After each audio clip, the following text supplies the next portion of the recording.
আমাদেরকে জানতে হবে যে আমাদের নবী সাল্লাল্লাহু আলাইহি ওয়াসাল্লাম মেরাজে গিয়ে কি দেখেছেন।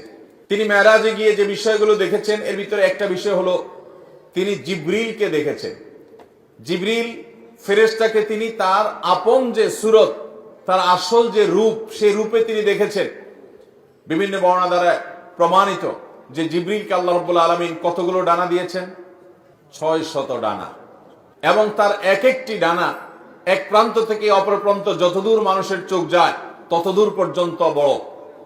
এত দীর্ঘ, এত বড় বৃহৎ 600 ডানা আল্লাহ তাআলা তাকে দিয়েছেন। জিবরিলের যে আসল রূপ, মহা সৃষ্টি আল্লাহ তাআলার, যে জিবরিল আয়াতুম মিন আয়াতিল্লাহ, আল্লাহর অসংখ্য নিদর্শনের মধ্যে জিবরিলের অস্তিত্ব একটা নিদর্শন।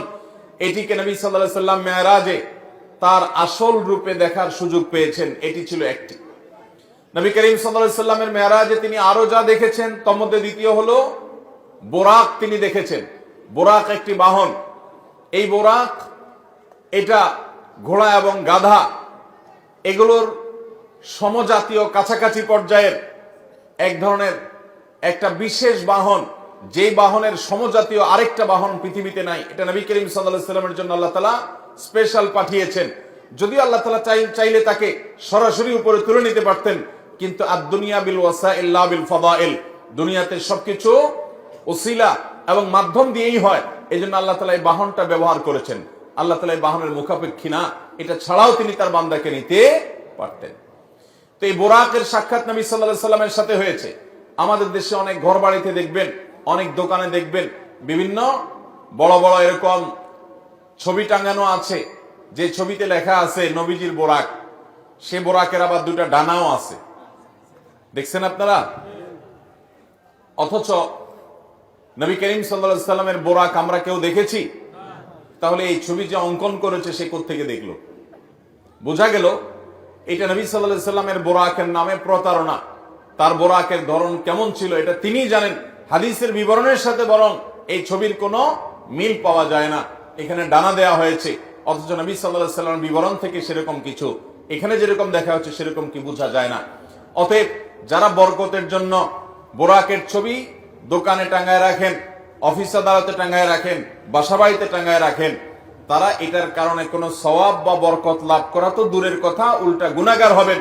কারণ নবী সাল্লাল্লাহু আলাইহি ওয়াসাল্লাম বলেছেন বুখারীর হাদিস, লা তাদখুলুল মালাইকাতু বাইতান ফিহি কালবুন আও সূরা, যে ঘরে কুকুর থাকে অথবা কোন প্রাণীর আকৃতি থাকে, ছবি থাকে, সেখানে আল্লাহর রহমতের ফেরেশতা প্রবেশ করবে।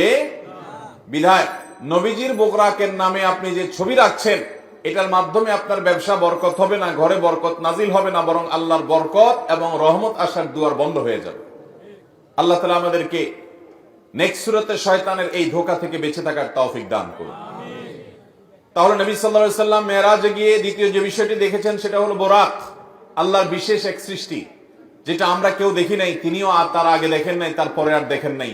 একটা বিশেষ সৃষ্টি, বিশেষ একটা বাহন, যেটার উপরে করে আল্লাহ তাআলা তাকে ভ্রমণ করিয়েছেন, রাত্রিকালীন ভ্রমণ। তৃতীয়ত তিনি যা দেখেছেন তা হলো তিনি প্রতিটি আসমানে আল্লাহর একজন বিশেষ নবীর সাথে সাক্ষাৎ করেছেন। আল্লাহর যে সমস্ত নবীরা দুনিয়া থেকে বিদায় হয়ে গেছেন, মারা গেছেন, নবীগণ দুনিয়া থেকে চলে যাওয়ার পরও একটা বিশেষ হায়াত, বিশেষ একটা জীবন তারা লাভ করেন। আল্লাহ রাব্বুল আলামিন তাদেরকে অদৃশ্যের জগতে সে অলৌকিকভাবে এক এক আসমানে আল্লাহ তাআলা এক একজন নবীর সাথে, নবী করিম সাল্লাল্লাহু আলাইহি ওয়াসাল্লাম আমাদের রাসূলের সাক্ষাৎ ঘটিয়েছেন।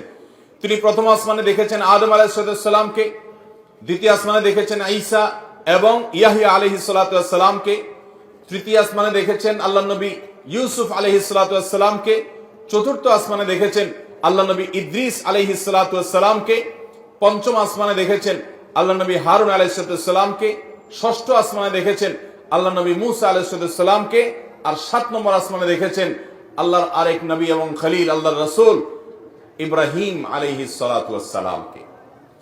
তো আল্লাহ তাআলা আমাদের প্রিয় নবী সাল্লাল্লাহু আলাইহি সাল্লামকে এতজন উলুল আজমি মিনার রাসূল, বড় বড় রাসূলের সাথে, আল্লাহর বড় বড় নেককার বান্দাদের সাথে, নবীদের সাথে, যারা দুনিয়াতে আল্লাহর মিশন নিয়ে, তাওহীদের দাওয়াত নিয়ে এসেছেন, বহু গ্লানি পোহায়েছেন, তাদের সাথে আমাদের নবীজি সাক্ষাতের সুযোগ করে দিয়েছেন। তিনি তাদের সাথে পরামর্শের সুযোগ পেয়েছেন, তাদের কাছ থেকে অভিজ্ঞতা শেয়ার করার সুযোগ পেয়েছেন, তাদের নসিহা নেওয়ার সুযোগ পেয়েছেন, তারা তাকে অভিবাদন জানিয়েছেন, তাকে ওয়েলকাম জানিয়েছেন, আল্লাহর শ্রেষ্ঠ রাসূল, শ্রেষ্ঠ নবী হিসেবে তাকে তারা সম্মান দিয়েছেন। এই নেয়ামতটা আল্লাহ আমাদের হাবিব সাল্লাল্লাহু আলাইহি সাল্লামকে, আমাদের প্রিয় নবী সাল্লাল্লাহু আলাইহি সাল্লামকে, আল্লাহর হাবিবকে আল্লাহ তাআলা এই নেয়ামতটা মেরাজের মাধ্যমে দিয়েছেন, যে তিনি আদম আলাইহিস সালামের সাথে, ঈসা এবং ইয়াহইয়া আলাইহিস সালামের সাথে, ইউসুফ এবং ইদ্রিস আলাইহিস সালামের সাথে, মুসা এবং হারুন আলাইহিস সালামের সাথে এবং ইব্রাহিম আলাইহিস সালামের সাথে 7 আসমানে এক একজনের সাথে সাক্ষাৎ তিনি করেছেন। চতুর্থত আমাদের নবী করিম সাল্লাল্লাহু আলাইহি সাল্লাম মেরাজে যা দেখেছেন সেটা হলো আল্লাহ তাআলা সূরা কাউসারে বলেছেন, ইন্না আ'তাইনাকাল, হে রাসূল আমি আপনাকে দান করেছি কাউসার। কাউসার শব্দের অর্থ হলো অধিক কল্যাণ, প্রভূত কল্যাণ। এখানে হাউজে কাউসারও বোঝানো হতে পারে। হাউজে কাউসার যেটি আল্লাহ তাআলা আমাদের নবীজিকে দিবেন কিয়ামতের ভয়াবহতম দিনে, যেদিন পিপাসায় মানুষের প্রাণ ওষ্ঠাগত হওয়ার উপক্রম হবে, কিন্তু মৃত্যু তো আর হবে না। সেই ভয়াবহ কঠিন সময়ে আল্লাহ রাব্বুল আলামিন তার হাবিবকে হাউজে কাউসার দান করবেন এবং হাউজে কাউসারে অজস্র পরিমাণে এটা থেকে পান করার জন্য পাত্র থাকবে। তার তত্ত্বাবধানে সেখান থেকে পানি পান করানো হবে। তিনি তার উম্মতের মধ্য থেকে যারা সুন্নাহকে আঁকড়ে ধরেছে, বিদআত থেকে যারা দূরে থেকেছে, শিরক থেকে যারা দূরে থেকেছে, তাওহীদ যারা মজবুত করেছে, আকীদা ঈমান যারা বিশুদ্ধ করেছে, প্রতিটা আমলে সুন্নাতে রাসূলকে জেনে জেনে আমল করেছে, বিদআতকে ছুঁড়ে ফেলে দিয়েছে, এ আল্লাহর বান্দাদের জন্য যারা নবী সাল্লাল্লাহু আলাইহি সাল্লামের দুনিয়া থেকে যাওয়ার পর তার দ্বীনের মধ্যে পরিবর্তন করে নাই, পরিবর্ধন করে নাই, কোন রকম বিদআত সংযোজন করে নাই, কোন বিয়োজন করে নাই, এই মানুষগুলোকে নবী সাল্লাল্লাহু আলাইহি সাল্লাম সেদিন হাউজে কাউসার থেকে পানি পান করাবেন। সেই হাউজে কাউসার আল্লাহ রাব্বুল আলামিন মেরাজে নিয়ে জিবরিলের মাধ্যমে নবীজিকে দেখিয়েছেন, তাকে দেখার সুযোগ করে দিয়েছেন যে এই সেই হাউজ, যে হাউজ আপনাকে দান করা হবে কিয়ামতে ভয়াবহ সময়ে আপনি যখন মানুষকে পানি পান করাবেন, সেটা তিনি মেরাজে অবলোকন করেছেন। ঠিক একই ভাবে নবী করিম সাল্লাল্লাহু আলাইহি সাল্লাম মেরাজে জাহান্নামের যে দারোয়ান, যার নাম হলো মালিক, সেই মালিক দারোয়ানের সাথে সাক্ষাৎ, জাহান্নামের প্রধান প্রহরী, তার সাথে সাক্ষাৎ নবী সাল্লাল্লাহু আলাইহি সাল্লাম মেরাজে হয়েছে। বাইতুল মামুর নামে একটা মসজিদ, একটা ঘর আছে যেটা 7 আসমানের উপরে, এবং যেটা বাইতুল্লাহ, যেটা মক্কাতে মসজিদুল হারাম, এই মসজিদুল হারাম কাবা ঘরের ঠিক বরাবর উপরে একেবারে 7 আকাশের ঊর্ধ্বে বাইতুল মামুর নামক এই মসজিদ সেখানে স্থাপিত আছে।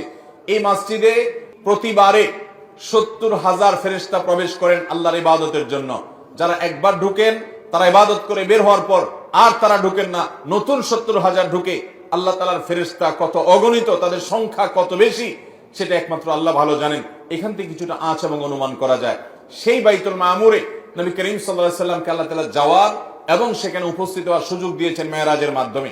ঠিক একই ভাবে নবী করিম সাল্লাল্লাহু আলাইহি সাল্লামকে আল্লাহ তাআলা সিদরাতুল মুনতাহা, সেখানে আল্লাহ তাআলা যাওয়ার সুযোগ দিয়েছেন এবং জান্নাত দেখার সুযোগ দিয়েছেন, জাহান্নাম দেখার সুযোগ দিয়েছেন। জাহান্নামের কিছু চিত্র, জাহান্নামের কিছু মক বা ডামি দৃশ্য নবী সাল্লাল্লাহু আলাইহি সাল্লামকে আল্লাহ দেখিয়েছেন। জান্নাতের কিছু চিত্র, কিছু দৃশ্য নবী সাল্লাল্লাহু আলাইহি সাল্লামকে আল্লাহ তাআলা দেখিয়েছেন। দাজ্জালের সাথে সাক্ষাৎ হয়েছে। এরকম আরো বহু জিনিস আল্লাহ নবী সাল্লাল্লাহু আলাইহি সাল্লাম মেরাজের এই সফরে তিনি দেখেছেন, আল্লাহ তাআলা তাকে দেখিয়েছেন।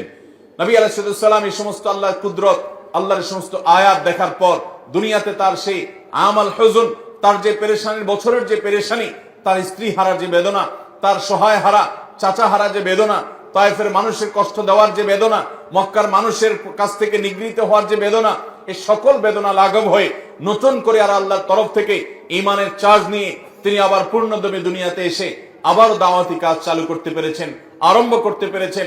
এটা ছিল আল্লাহ তাআলার পক্ষ থেকে তার হাবিবের প্রতি, তার রাসূলের প্রতি মস্ত বড় ইহসান এবং দয়া। আল্লাহ রাব্বুল আলামিন আমাদেরকে প্রিয় নবী সাল্লাল্লাহু আলাইহি সাল্লামের এই মেরাজ থেকে শিক্ষাগুলো গ্রহণ করার তৌফিক দান করুন। আস-সুন্নাহ ফাউন্ডেশন, উম্মার স্বার্থে সুন্নাহর সাথে।